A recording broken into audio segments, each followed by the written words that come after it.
The Catherian research vessel Peaceful Dawn tumbled through empty space like a broken toy.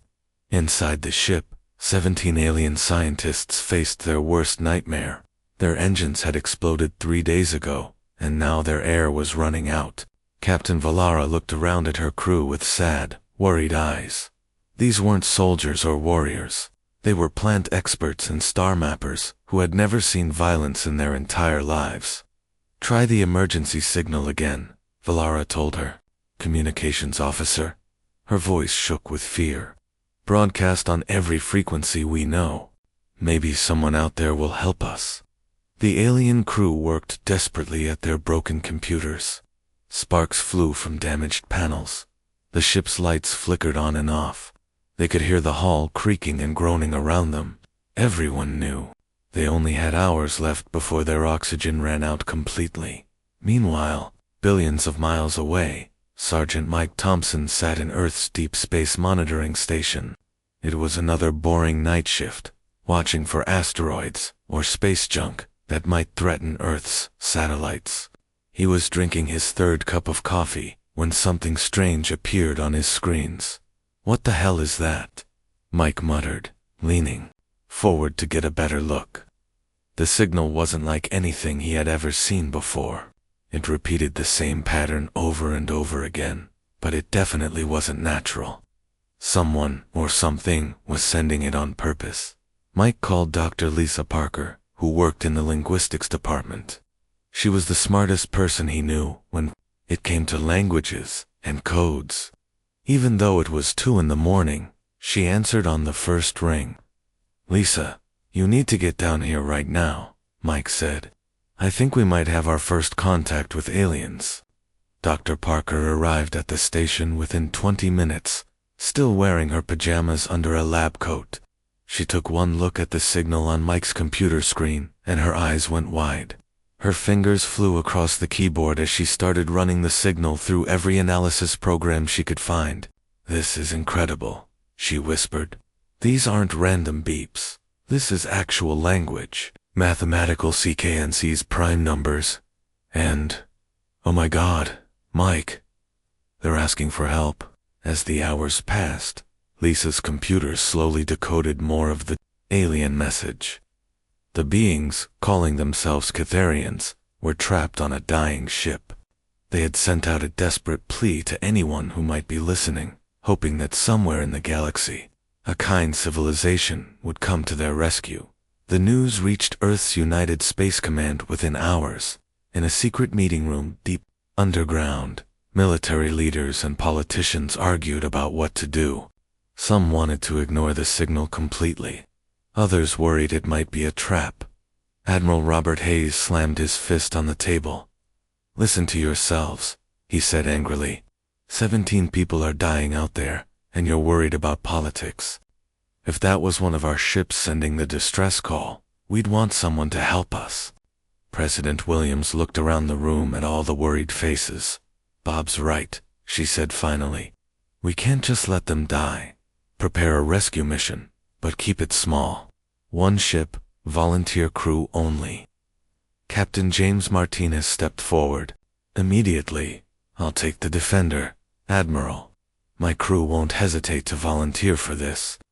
Within 6 hours, the Defender was ready to launch. It was one of Earth's newest ships, built for long-range exploration and rescue missions. The crew of 30 included doctors, engineers, and Marines. None of them had ever met an alien before, but they all knew they might be making history as the ship prepared to jump into hyperspace. Captain Martinez addressed his crew over the intercom.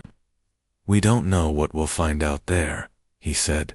"These aliens might be completely different from us. They might be scared when they see us. But remember, we're going to save lives. That's what humans do."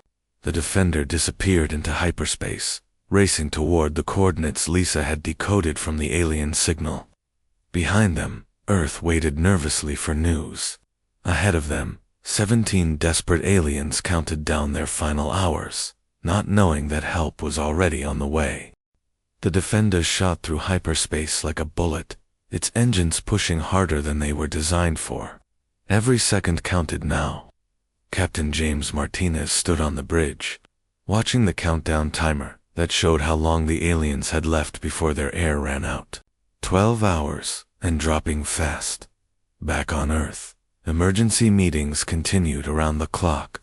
President Williams paced in the Situation Room while her advisors argued loudly. Some wanted to call the mission off immediately.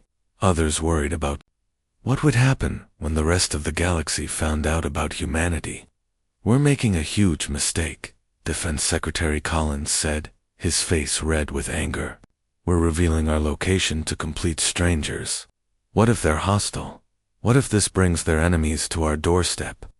Admiral Hayes had heard enough. He stood up from his chair and looked directly at the president. "Ma'am, every minute we waste talking, those people get closer to death. We can worry about politics later. Right now, we need to save lives." President Williams stopped pacing and looked out the window at the peaceful Earth below. "The mission continues," she said, quietly. "But Bob, if this goes wrong, it's on both of us." Meanwhile, aboard the dying Catherian ship, Captain Valara tried to keep her crew calm, but it was getting harder by the hour. The temperature was dropping as their power systems failed, one by one. Her people huddled together in the main laboratory, sharing what little warmth they had left. The Catherians had never faced anything like this before. Their entire civilization had evolved on a perfect world with no natural disasters, no dangerous animals, and no wars. They didn't even have a word for enemy in their language. The idea that someone might want to hurt another living being was completely foreign to them. "Captain," her communications officer called out weakly, "I'm still broadcasting our distress signal, but I don't think anyone is listening." Valara tried to smile encouragingly, but inside her heart was breaking. She had led these brilliant scientists on what was supposed to be a simple mapping mission. Now they would all die because of her decision to explore this empty region of space. Back on Earth, Dr. Lisa Parker worked without sleep for the third day straight. Her office was covered with printouts of alien language patterns and mathematical equations. Coffee cups and energy drink cans covered every surface. Her team of linguists had joined her, all trying to decode more of the Catherian transmissions. "I'm getting more of their language structure," Lisa reported during a video call with Captain Martinez. "James, these aliens are nothing like us. They're plant-eaters who live in perfect harmony. They don't even understand the concept of violence." She pulled up biological scans that the Catherians had included in their distress message. "Look at this. Their bones are hollow like birds. Their muscles are designed for delicate work, not fighting. They make decisions as a group, never individually. These aren't warriors, James. They're more like living libraries." Captain Martinez studied the data on his screen. The aliens looked so fragile, so peaceful. Their ship was built like a work of art, with flowing curves and transparent sections that led in starlight. It was beautiful, but it would never survive a real fight. "That makes this even more important," Martinez told his crew over the intercom. "These people have never known war or violence. When they see us coming in our armored suits with weapons, they're going to be terrified." Lieutenant Danny Foster, the ship's security chief, looked concerned. "Sir, maybe we should approach without weapons." "No," Martinez shook his head. "We don't know what damaged their ship. Could be pirates, could be hostile aliens, could be anything. We go in ready for trouble, but we make sure they understand we're there to help." The Defender dropped out of hyperspace and immediately spotted the Catherian vessel. It was spinning slowly, completely dark, except for a few emergency lights. Pieces of debris floated around it where the engines had exploded. "Jesus," whispered the ship's pilot. "How are they still alive in there?" Martinez activated the ship's sensors and scanned the alien vessel. 17 life signs, all weak but still breathing. They had maybe 6 hours of oxygen left, probably. "Let's launch the boarding pods," Martinez ordered. "Full environmental suits, emergency medical gear, and yes, full combat loadout. We don't take chances." as the human rescue team prepared to board the alien ship. None of them realized they were about to make first contact with a species that would soon tell the entire galaxy about the terrifying predators from Earth. The peaceful Catharians were about to meet humanity, and their description of these Deathworld monsters would change the fate of both civilizations forever. The boarding pods launched toward the dying ship, carrying humanity's first ambassadors to an alien race that had never known fear. The sound of metal grinding against metal echoed through the Catharian ship as the human boarding pods locked onto the hull. Inside the science laboratory, Captain Valara and her 16 crew members pressed themselves against the far wall, their large eyes wide with terror. They had never heard sounds like this before. On their peaceful world, machines worked silently and smoothly. This grinding, tearing noise could only mean one thing: pirates had found them. "Stay together, Valara," whispered to her crew, though her own voice shook with fear. "Maybe they just want our research data. Maybe they'll let us live." The aliens watched in horror as bright sparks began cutting through their airlock door. The metal glowed red-hot, then white-hot, as the human cutting tools sliced through it like paper. Smoke filled the corridor outside their laboratory. Strange shadows moved in the haze. Then the door exploded inward. The first figure through the breach looked like something from their worst nightmares. Corporal David Johnson stood nearly 8 feet tall in his powered armor, his massive frame blocking out the light behind him. His helmet was smooth and featureless, except for a dark visor that reflected the aliens' terrified faces back at them. Heavy weapons hung from his armor like deadly ornaments. Behind David came more armored figures, each one moving with the fluid grace of a born hunter. Their heads turned constantly, scanning for threats, their movements sharp and purposeful. Even through the armor, the Catharians could sense the predatory nature of these beings. The aliens screamed and cowered. Several fainted from pure terror. These weren't the peaceful rescuers they had hoped for. These were the monsters that their ancient mythology warned about, creatures that killed for pleasure, that hunted other intelligent beings across the stars. "Please," Captain Valara begged, falling to her knees. "We're just scientists. We have no weapons, no military value. Please, don't hurt us." The lead figure stopped and raised one armored hand. The other humans immediately halted their advance. Then, to Valara's complete shock, the monster reached up and removed its helmet. Captain James Martinez's face was revealed, scarred from old battles and weathered by years of military service. But his eyes, those forward-facing predator eyes, held something the aliens didn't expect: kindness. "We received your distress call," Martinez said, his voice carrying through the universal translator with a strange accent. "We're here to help you." The cultural shock hit the Catharians like a physical blow. These terrifying creatures had come to save them, not destroy them. But as Martinez began explaining where humans came from, the aliens realized the truth might be even more frightening. "We evolved on a world called Earth," Martinez said, kneeling down to appear less threatening. "It's a dangerous place. Almost everything there can kill you. Poisonous plants, deadly weather, predatory animals. We had to become hunters just to survive." Dr. Kent, Valara's head scientist, asked the question that terrified him most. "Your entire species. You're all predators." Martinez nodded sadly. "Every human alive today is descended from hunters and warriors. We've been fighting for survival for millions of years. Our bodies, our minds, even our culture is built around conflict and competition." The aliens stared in horror as Martinez explained human evolution. Humans were persistent hunters who could chase prey for days without stopping. They had redundant organs, so they could keep fighting even when severely injured. Their eyes faced forward to track moving targets. Their muscles could produce explosive bursts of strength when threatened. "Your planet," Valara whispered, her voice barely audible. "It created monsters. Martinez helped her to her feet with surprising gentleness, his armored hands careful not to bruise her fragile bones. Maybe we are monsters, he admitted. But we're monsters who answer distress calls. We're monsters who risk our lives to save strangers. As the human rescue team worked to evacuate the dying ship, the Catherians watched in amazement. These terrifying predators handled them like fragile children, making sure not to hurt them during the transfer. Human medics checked each alien for injuries with professional care. Human engineers worked to save whatever scientific data they could from the failing computers.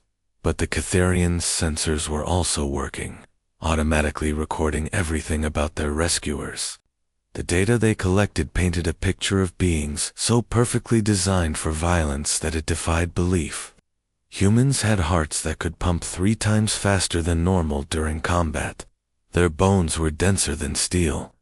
Their reflexes were faster than any species the galaxy had ever encountered. "Thank you, Valara," said as Martinez carried her toward the evacuation pod. "I don't understand why you saved us, but thank you." Martinez smiled, and for a moment his scarred face looked almost peaceful. Because that's what humans do. We protect those who can't protect themselves. It's probably the only good thing our violent evolution gave us. As the last Catherian was evacuated to safety, none of them realized that the biological data their sensors had collected would soon be transmitted across the galaxy. Every peaceful civilization would learn about the Deathworld predators who had achieved fight.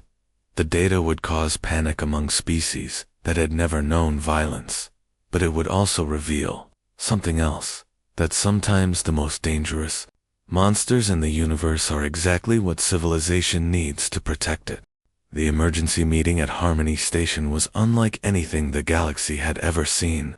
For the first time in over 2,000 years, every member of the Galactic Collective had gathered in one place.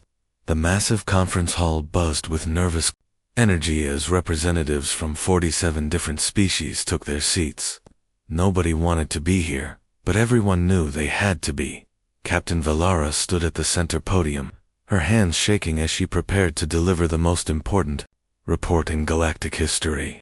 Around her, alien dignitaries whispered among themselves in dozens of different languages.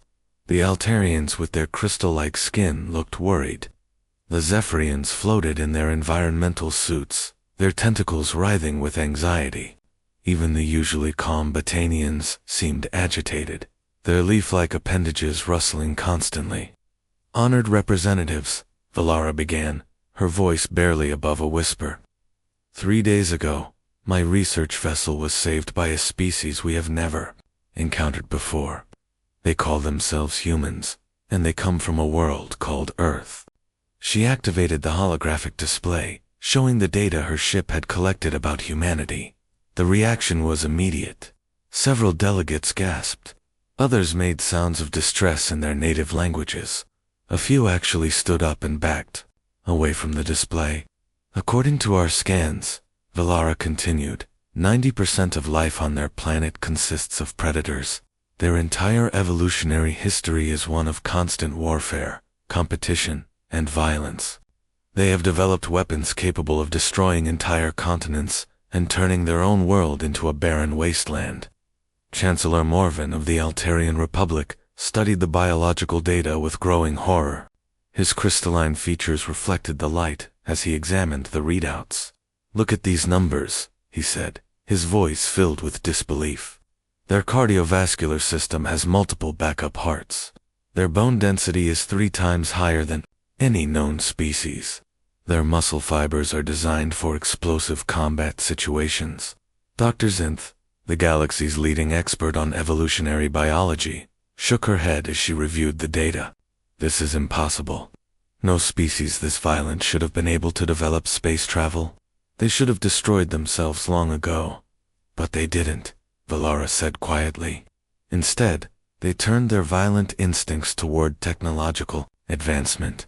Their ships are like flying fortresses, covered in armor and bristling with weapons. Their soldiers wear powered armor that makes them nearly indestructible.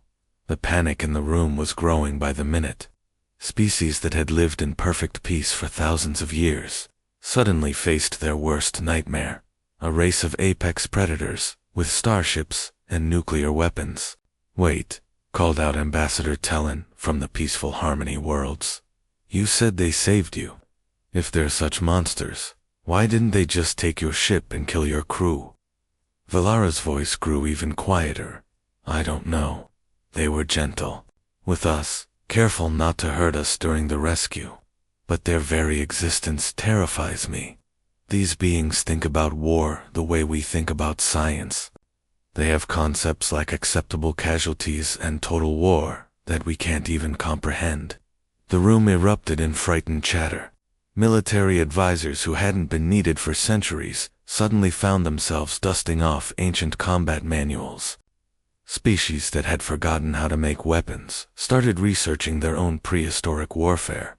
General Corvan, the highest-ranking military officer in the collective, stood up slowly. "If these humans are as dangerous as the data suggests, we have only one option. We must strike first, before they can locate our worlds and destroy us all." The vote was swift and unanimous. Every species in the galaxy agreed. The humans were too dangerous to be allowed to exist. Within hours of the meeting, the largest fleet in galactic history began assembling at the edge of known space. Meanwhile, on Earth, Admiral Hayes sat in his command center, listening to intercepted alien communications. His face grew more serious with each decoded message. The aliens weren't just scared of humanity, they were preparing for war. "How many ships?" President Williams asked when Hayes briefed her on the situation. "Our best estimate is over 1,000 vessels, ma'am, maybe 1,500. They're calling it the Great Cleansing Fleet." The president looked out her window at the peaceful Earth below. Children were playing in parks. Families were having dinner together. Normal people living normal lives, completely unaware that an entire galaxy wanted them dead. "What do we have to fight back with?" she asked. Hayes pulled up the fleet roster on his tablet. 12 heavy cruisers, 18 destroyers, and about 30 smaller escort ships. "We're outnumbered nearly 30 to 1, so we can't win a straight fight." "No, ma'am, we can't. But maybe we don't have to fight at all. Maybe we can make them understand that we're not the monsters they think we are."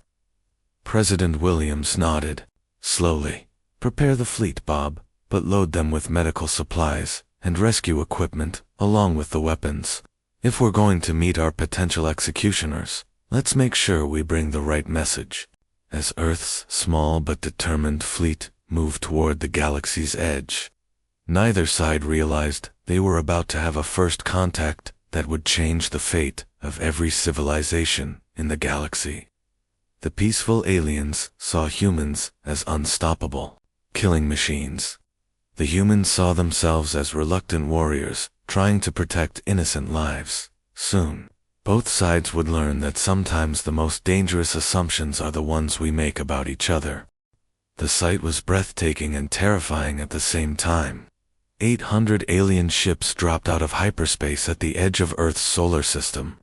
Their formations so perfect, they looked like a deadly work of art. Each vessel was beautiful in its own way. Flowing curves, elegant designs, ships built by civilizations that had never known war. But together, they represented the largest military force the galaxy had ever assembled. The alien fleet's message was broadcast on all frequencies, translated into every human language. "Surrender immediately, or face complete annihilation. You have 1 hour to comply." In response, 12 human ships moved out to meet them. Admiral Hayes stood on the bridge of his flagship Indomitable, looking at the overwhelming odds displayed on his tactical screen. His small fleet looked like toy boats facing a tsunami. "Sir," his communications officer said nervously, "they're demanding our surrender. Should I prepare a response?" Hayes nodded calmly. "Open a channel to the alien fleet." "This is Admiral Robert Hayes of Earth Defense Command." His voice carried across space to 800 alien ships. "We received your message but we think there's been a misunderstanding. We request peaceful dialogue to resolve this situation before anyone gets hurt." On the alien flagship, Chancellor Morven stared at his communications panel in shock. These humans were outnumbered 60 to 1, facing certain death, and they wanted to talk. Every military advisor had told him that Deathworlders would attack immediately, using their famous aggressive tactics. "They want to negotiate?" asked General Corvin, his crystal features reflecting confusion. This must be some kind of trick, but curiosity won over fear. Within hours, both fleets had constructed a neutral meeting station in the empty space between them. The hastily built structure was a simple cylinder with docking ports on both ends. Human engineering meeting alien technology. Admiral Hayes arrived with a small delegation, including Captain Martinez and Dr. Lisa Parker. The aliens brought Chancellor Morven, several military advisors, and Captain Valara as their translator. The meeting room was tense, with both sides eyeing each other nervously. "We came here to protect the galaxy from a threat," Chancellor Morven began, his translated voice echoing in the sterile chamber. "Your species is too dangerous to be allowed to expand into civilized space." Hayes spread his hands peacefully. "Chancellor, I understand your fears, but we're not here to conquer anyone. We just want to coexist peacefully." The negotiations were difficult from the start. Every time humans spoke casually about military concepts, the aliens reacted with horror. When Colonel Patricia Davis mentioned acceptable losses during a hypothetical battle scenario, 3 alien delegates actually fainted and had to be carried out of the room. "You see," General Corvan said to his fellow aliens, "they think about death and destruction like we think about mathematics. They're not like us." But Captain Martinez tried to explain human nature. "We evolved on a harsh world, yes, but that same evolution gave us something else, the drive to protect others. We don't fight because we enjoy it. We fight because someone has to." The aliens couldn't understand. How could a species be both violent and protective? How could beings evolved for war also be capable of mercy? The answer came in the worst possible way. Without warning, explosions rocked the station. Emergency alarms blared as sections of the hull were blown apart. Atmosphere rushed out into space through massive holes. The lights went out, leaving everyone in darkness except for the emergency lighting. A group of Catherian extremists had smuggled bombs onto the station. They believed humans were too dangerous to be allowed to live, and they were willing to kill everyone present to prevent human expansion into the galaxy. In the chaos that followed, the human delegates showed their true nature. Colonel Davis immediately began hunting the terrorists with deadly efficiency, moving through the damaged corridors like a ghost. But she wasn't killing them. She was capturing them alive, even when they shot at her. Sergeant Thompson kicked down a jammed door where several Altarian diplomats were trapped. He carried them to safety one by one, his armor protecting him from the flames and debris. Dr. Parker set up an emergency medical station in the main corridor, treating wounded aliens and humans side by side without caring which species they belonged to. Captain Martinez coordinated the evacuation efforts, making sure every alien delegate reached safety before worrying about the human personnel. Admiral Hayes personally helped Chancellor Morven reach an escape pod, even though the alien leader had come here to destroy Earth. Chancellor Morven watched all of this in complete amazement. These terrifying predators were risking their lives to save the very beings who had come to kill them. When the crisis was over and the station was secure, he saw human medics treating the captured Catherian terrorists with the same care they gave to everyone else. "I don't understand," Morven said to Admiral Hayes as they surveyed the damage. "We came here to destroy your species. These extremists tried to kill us all, but you saved them anyway. You even gave medical treatment to the ones who bombed the station." Hayes looked tired, his uniform torn and dirty from the rescue efforts. "That's what humans do, Chancellor. We protect those who can't protect themselves, even if they hate us for it." even if they want us dead. But why? Morven asked, genuinely confused. Your species is built for violence. Why do you choose mercy? Because, Hayes said simply, our violent evolution taught us something your peaceful species never learned. We know what it's like to be helpless. We know what it's like to face extinction. And we decided long ago that no one should have to face that alone. Chancellor Morven looked around at the human rescue workers still helping wounded aliens. These weren't the monsters the galaxy feared. These were guardians, beings shaped by violence but driven by an unshakable moral code. The war that everyone expected never happened. Instead, formal diplomatic relations began that very day.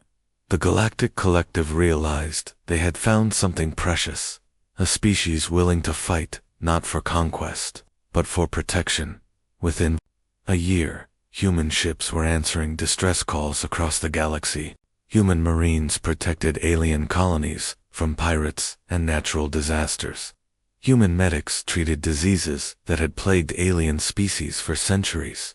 The galaxy's Deathworlders had become its protectors, proving that sometimes the most dangerous monsters in the universe are exactly what civilization needs to keep it safe.